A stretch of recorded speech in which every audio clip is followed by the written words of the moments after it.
Hello and welcome. As the year 2011 starts winding down and resolve and revelry make way for new resolutions and hope, I have just the right guest to chat with on the show this week. He's a man who's quite funny, he has a great sense of humor, and yet he can be very profound. He likes his creature comforts, yet he guides people towards spiritual solace. Please welcome the very popular life teacher, Sadhguru Jaggi Vasudev. I used the term life teacher to describe you because mystic, yogi, Sadhguru, guru, I got a bit confused. Are you okay with the label I've chosen? Life cannot be taught, it has to be just lived. It just has to be lived. So it's not a good title. It's not a good title. So which one would you prefer out of the various ones that are given to you?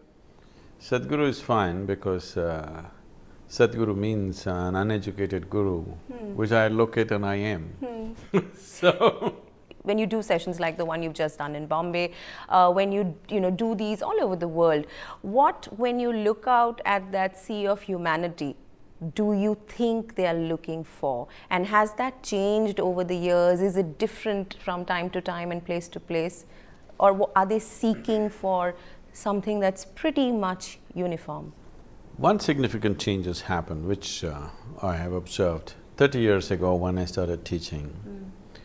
At least 70% of the people who came to us came because of physical ailments, they wanted relief. But today, if you look at the crowd, you will see just about maybe 10–12% of the people might have come for physical ailment, but still that's not the main reason that they're there. The remaining over 85%, an overwhelming 85%, has come because they want something new to happen in their life. They want to experience another dimension of life. That change is significant on the planet, that human beings are seeking human consciousness like never before. Why do you think that is the case? I think essentially because of enlargement of affluence to larger number of people. Only when people become reasonably affluent, they realize that it is not a solution. When they are poor, they really believed that if they get a few lakhs of rupees, everything is going to be okay. And then when they get that… When they get it, they realize that's not it. And they start looking which way. And whichever way they look, when it doesn't work, turning inward will be a natural solution. So always it is the well-to-do who looked inward. You will see if you look at the history of this nation, it is replete with many kings turning spiritual, because king means you thought everything would be solved for you, and you realize actually you're in the very core of problem when you become a king. It is not a solution. So when you don't find any solution around you, though you have achieved everything that everybody is dreaming of, that is when you naturally turn inward because you know the solution is not outside. And when you see these people, when they attend these group sessions that you conduct, do you think hope is what is guiding them, what is bringing them to you? What is the motivator besides this desire to, to explore beyond the physical and the now and the immediate? Is it hope that's driving them? It's not a question of hope, it is a question of a possibility. They see the possibility. And largely, Isha as a movement has spread only by word of mouth. First 20 years of my work, as a rule, I never appeared in front of television, never gave a press interview, never put up any banners or posters or anything. That's changed, as a rule. Yeah. Why that was so is because for doing the spiritual process, just the word of mouth brought millions of people to us. We did not have to advertise. Even now it is true for us. But only about 11 years ago or 10 years ago, when we started the social projects, we started social outreach projects, large-scale projects in South India, then we needed support. So that's when I stepped out and appeared in the media and making all the noise that we are making today because of the social projects. For spiritual process, by word of mouth, it'll happen. Has that been for you personally something that is a chore, work that you need to do, it has got to be done? Do you enjoy it? How do you deal with the fact that you had to raise your public persona. You know, because people are coming to you now to comment on Anna Hazare's movement, people are coming to you to comment on how spiritual, foundations should manage their money. So that's a different part of what you do, isn't it? How do you manage all this, and does it make you comfortable? I've made myself in such a way that I don't let myself be uncomfortable with anything. People praise me, people abuse me, I'm comfortable with both. Sometimes the situations are pleasant, sometimes the situations are unpleasant, I'm comfortable with both because I have not given this privilege to anybody that they can put me in discomfort. I have not given this privilege to anybody that they can make me frustrated or angry or miserable. I've kept these privileges for myself. But the higher public profile, the time you spend in, answering my questions, for instance. Given the choice, maybe I would like to just sit with my eyes closed rather than doing all this. But it's needed, it doesn't take any toll on me. So, I'm on almost 20 hours a day, 7 days of the week, non-stop, on, everywhere. Some people think this is superhuman effort because I'm on in Mumbai for 4 days and when I leave all the volunteers collapse, I go to the next place and still the same thing for me. Okay, it's wherever I go, it's the same thing for me. So is this superhuman? It is not superhuman, it is very human. It is just that unfortunately, most of the humanity has not realized the immensity of being human. Most of the human beings have not realized that being human is super, there is no need to be superhuman. Being human itself is a super thing. Because there is no exploration of the human being. Our education systems are telling us how to learn about something else and something else and something else, largely oriented towards earning a living. Not about expanding who you are, not about exploring the nature of the human being. In this creation, upon this planet, this human being is the most sophisticated machine on this planet, if I can call you that. It is the most sophisticated life. In terms of complexity, in terms of possibility, both ways, it is the most sophisticated. Why is it that nobody is paying any attention to this human being? I'm not talking about the physiology or the psychology, I'm talking about the human being. We are too interested and absorbed in the gadgets that we created. An iPhone or an iPad is keeping people engaged, but why isn't the eye keeping you engaged? If you pay enough attention to this, you would realize the immensity of what it means to be human.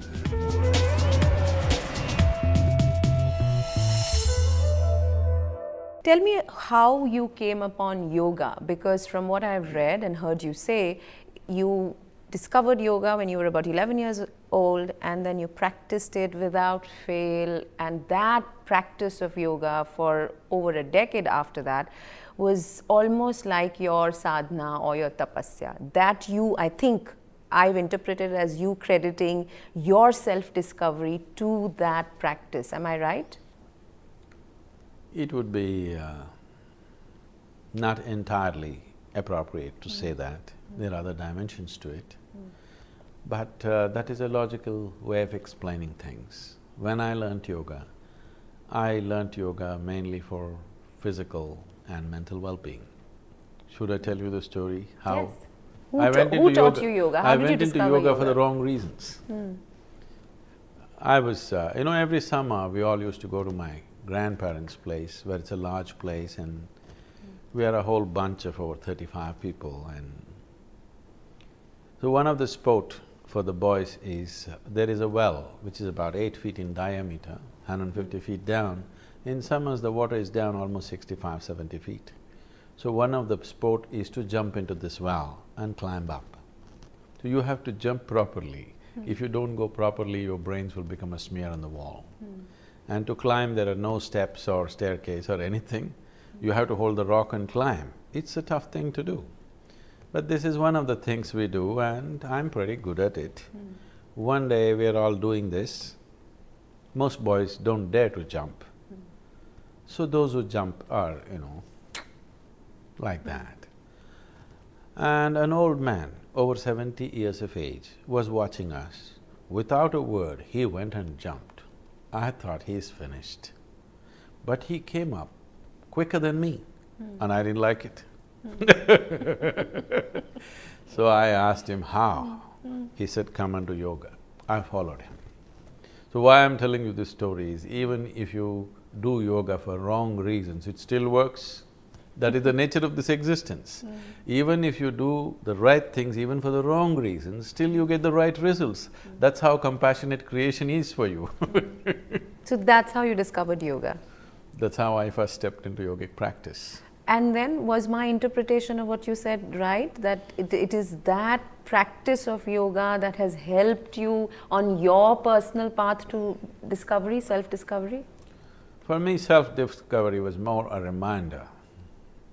That's something I realized later. At that time, yes, what you're saying is right. I've heard you describe how you were in between two business meetings or two appointments, and you just sort of went off to the Chamundi Hills and you sort of sat there, and before you knew it, a lot of time, several hours had passed. I want to understand what that was. What happened to you that day? You've talked about it. Yes, I have. Am I tiring you now? No, I'm just saying how to minimize. When you abridge something, it could become meaningless, That's true. That's true. What happened to me means, till that moment… Till that moment, you were a regular guy. You could have been me. You could have been I'm me. a regular guy. What makes you think I'm irregular? You didn't have followers there. You didn't have followers then, and you didn't have a way of looking at things which would help other people. Yes. So you could have been me. No, I was a man. I was a man. And a young man. Now, what happened to me on that day was, whatever I was till that moment, it just evaporated on that day. It's very difficult to explain how. But everything that I knew as myself simply crumbled and disappeared in a matter of few weeks. Everything about me changed so dramatically. If you look at my pictures before and after, you will see the very shape of my eyes changed, my voice changed dramatically. I had already, at the age of 15, 16, my voice had cracked and become mature, but my voice changed dramatically in a matter of 3 to 4 weeks' time. The shape of my eyes changed, my gait changed. I'm not trying to change anything. My whole body realigned itself. It's almost like a whole new human being came out, and that old person he's still there, but somewhere, remote guy. I still remember him, I like that guy, but he's far away. When you were a young person, when you were a child, you were a pretty skeptical person, which is why religion… Not pretty, absolutely skeptical. You were a skeptic, so you were the skeptic to beat all skeptics. So formal religion did not appeal to you. When you narrate this personal experience of yours and your path to self-discovery, have you had skeptical reactions? And how do you react to those skeptics? If people are not skeptical to what I say, because what I say is too fairy tale-ish, you must be skeptical. A bit. You should be, I'm saying, because I wouldn't believe this kind of nonsense if somebody had told me. What has happened in my life in the last 30 years is too fairy tale-ish for any sensible person to believe. I wouldn't believe such things if it had not happened to me. Not only what's happened within me, that is something that I can never articulate. Even what happens around me is too fairy tale-ish. It's difficult for anybody to believe. You will see if you come and see me in certain situations where the people are around, what's happening to them just because of my presence is something that you will not believe. You will think this is being created, this is being acted out. It is not being acted out, it will just happen. These days I know how to regulate myself, hold myself when I have to, let myself go when I have to. There was a time after these things happened to me, just walked into any place without knowing why, just everybody would burst into tears.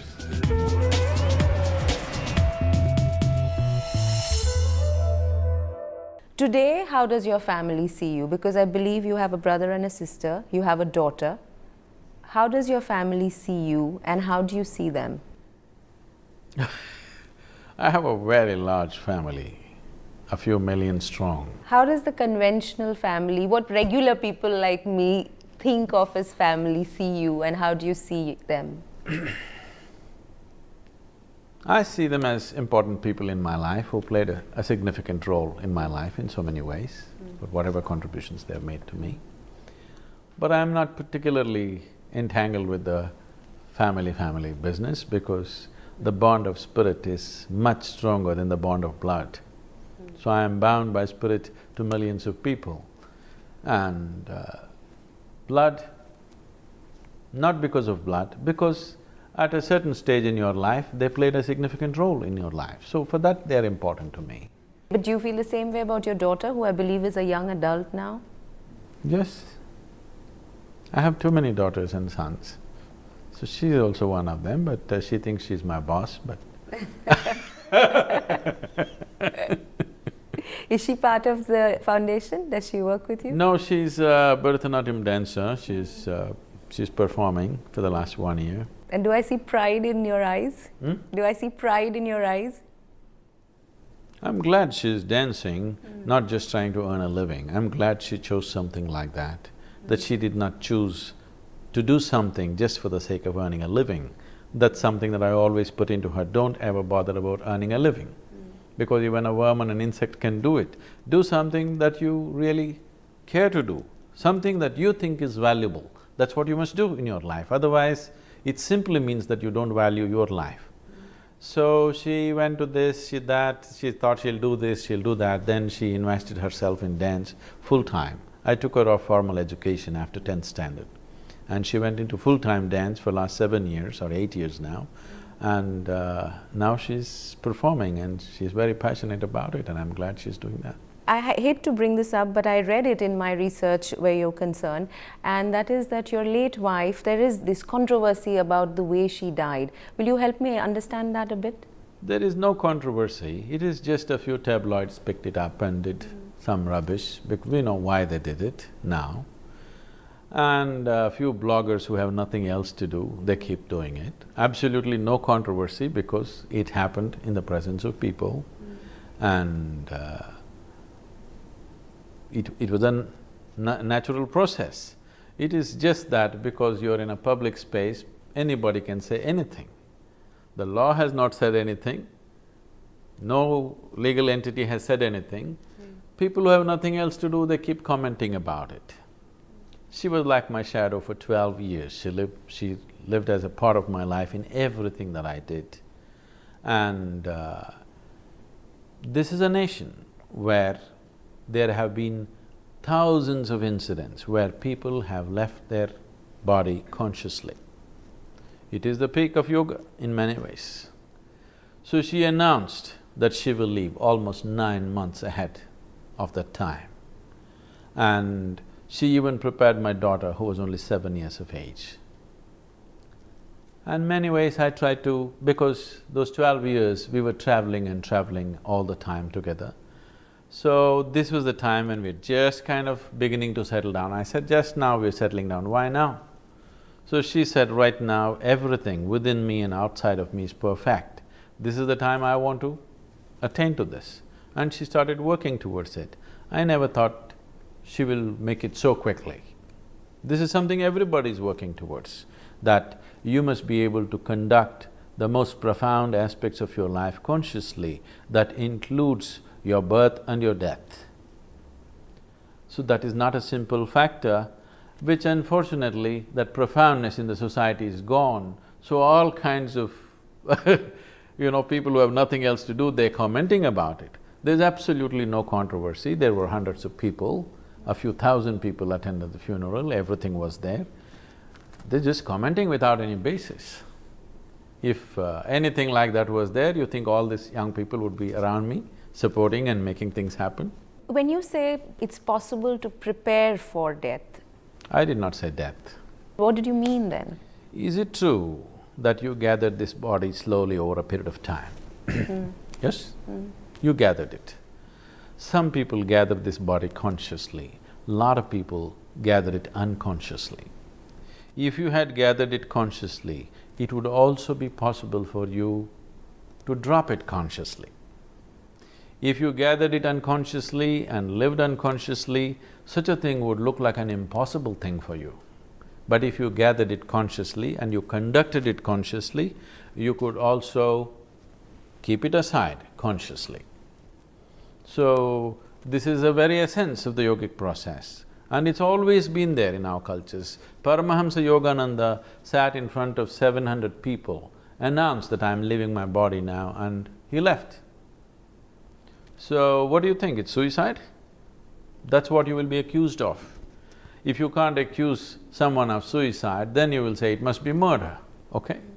So this is just very silly ways of profound aspects of life being looked at by very gross people, very cross explanations for very profound nature of human existence here. Do you think as a people, are we able to relate to these concepts that you've said we have instances of in history?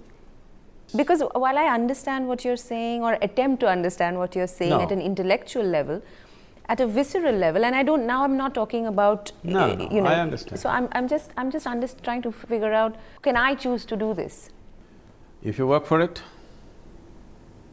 not going to come easy, but if you work for it, yes, every human being can. Can I live consciously? That's a question you're asking. Can you live consciously if you work upon it? Yes? If you live consciously, is death also an inevitable part of your life? Shedding this body also is an inevitable part of your life or no? Yes or no? Yes. If I can eat consciously, if I can sit consciously, if I can breathe consciously, if I can sleep consciously, is it also possible that I can keep my body aside consciously? Does it look like a possibility for you? When you say it like this, yes, but when I think of it on myself, I'm not sure I can make that leap. It is not a leap. If you… Why then do so many people suffer with terminal illnesses and diseases? If you're saying that you can work towards making these conscious decisions, then why do we have the other instance? When people linger and linger and linger and are not able to make that break.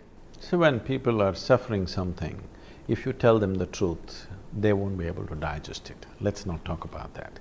What I would say is it true with you right now as you sit here that this body that you have gathered happened to you over a period of time? It is a accumulation. What you call as my body is just a piece of this planet. Whether you like it or not, one day you have to pay back. It's a loan from the planet, isn't it?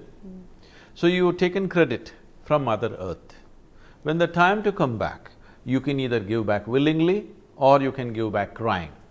You took loan from this planet. If you made something else out of it, when the time to give comes, you will give it consciously and joyfully and go. If you made nothing out of it, you will die miserably and you think that is normal. That is not normal. Just because you didn't make it, you think nobody can make it. This is the crown of ignorance. When people think, whatever I do not know cannot exist, this is the crown of ignorance. So all this controversy is because a lot of people are wearing this crown of ignorance. What is your fondest hope for humanity and for India especially? Because I think from what I've read and heard you say, you have a strong sense of what you think this country, this people of 1.2 billion strong can become and should become, isn't it? See, as a nation, we have an enormous history behind us. When I say an enormous history, probably the best compliment for this country has come from an American writer. You definitely heard or at least read Mark Twain. Mark Twain visited India for 3.5 months and he traveled and he had the right kind of guide who he got around to meet people in this country. When he was leaving, he said, anything that can ever be done, either by man or God, has been done in this land. the profoundness of what lies behind India is so fantastic. That is our biggest capital. If we use that, the technologies for well-being that we have, we can service the whole world. But all kind of charlatans are going and earning horrible whatever and coming back, that today a guru has become a bad word in the West. If we present this properly, the technologies of well-being that we have always known for generations, for thousands of years, no culture has looked at the mechanism of life with the level of profoundness that we have looked at. In India? Yes. This itself is a tremendous knowledge base. If we use this, just everything in life can be settled. For someone who I would presume or dare to assume is more liberated or is closer towards liberation than many others, are there any weaknesses or bonds that you are yet to get rid of? Speed. Your need for speed, is it? Yes. If you think it's a weakness, it's not a weakness. I think it's my strength. I can hold a vehicle at top speed, that's what gets me to places quickly. But people think it's a weakness. So speed, what else? Because that's ambivalent, because you don't even feel that that's a bad thing, so then we can't consider that. See, I made myself like this, that every aspect of my life is just conscious. I'm not saying it's right or wrong. Because it's conscious, I do only those things which I think is good. Otherwise I wouldn't do it. Somebody else may think it's not so good, but that's their opinion. I do only things that I think is good. I wouldn't do something if I think it's bad. It doesn't arise in my life. But it may be bad in somebody's eyes, that is up to them. Theory of relativity with a new spin. Jaggi Vasudev, it was lovely talking to you, and thank you very much for your time.